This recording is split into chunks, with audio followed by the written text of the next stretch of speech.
8 years ago, to the day actually, our family moved from the suburbs to a brick bungalow about half a mile from here to start our nonprofit mentoring program, Blueprint 58.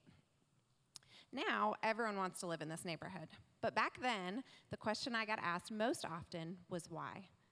The answer was simple and complicated. I wanted to make a difference in the world. I hoped I had something to offer. But also, 4 years earlier, we had met 2 boys from a housing project nearby who changed the way we saw the world.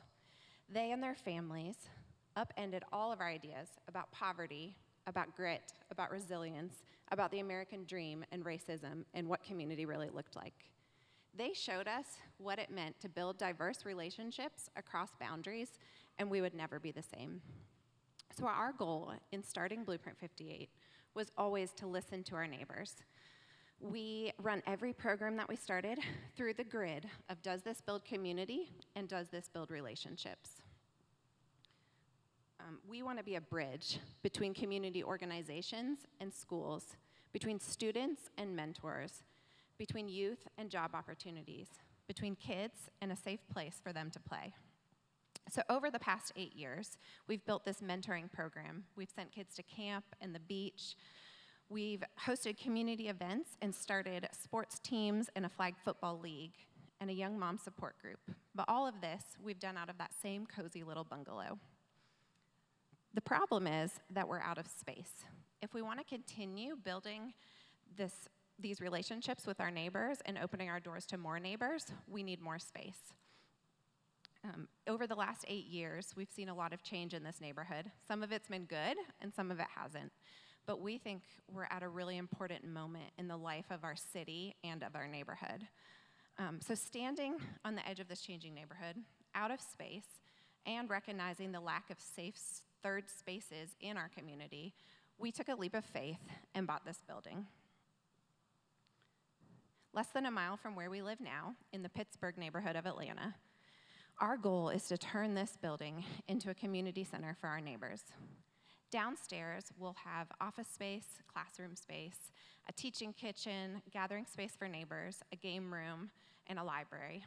Outside, we'll have a basketball court and a community garden.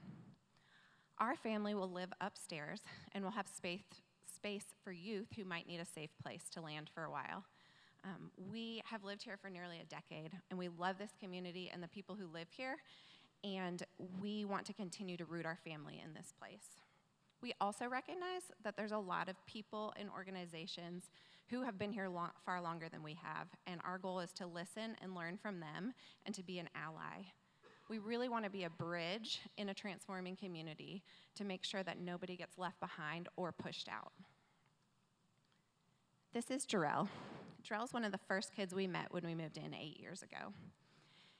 He spent a lot of time at our house over the years. He played on our sports teams. He got paired with a mentor. He came with us to camp and church. Then he graduated high school and went off to college, where he met and married his wife, Keon. Soon after that, we asked if he would want to come back to the neighborhood where he grew up to run our sports program and our boys' Bible study.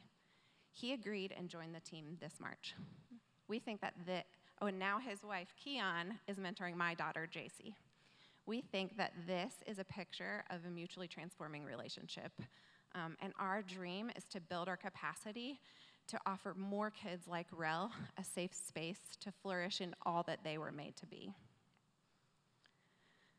We want to build something beautiful in this place, and we want to invite you to be a part of it. But I have to admit that I'm really nervous, and not just because I hate public speaking, but also because this is so much bigger than anything we've done before. We have to raise $1.9 million. Now we're almost 3/4 of the way there, but that means we still need a little over $530,000. Standing up here and telling you guys what I need and what I dream of and what I hope for feels really vulnerable. But if I believe in the power of mutually transforming relationships, and I do, then that means I also need to believe that I need as much as I have to offer, just like my neighbors have as much to offer as they need. And that also means that everyone in this room has something to offer and something that they need. So I want you to go to blueprint58.org/join us and tell us what you have to offer and what you want to contribute to helping us build something beautiful in Southwest Atlanta. Thanks, Becca.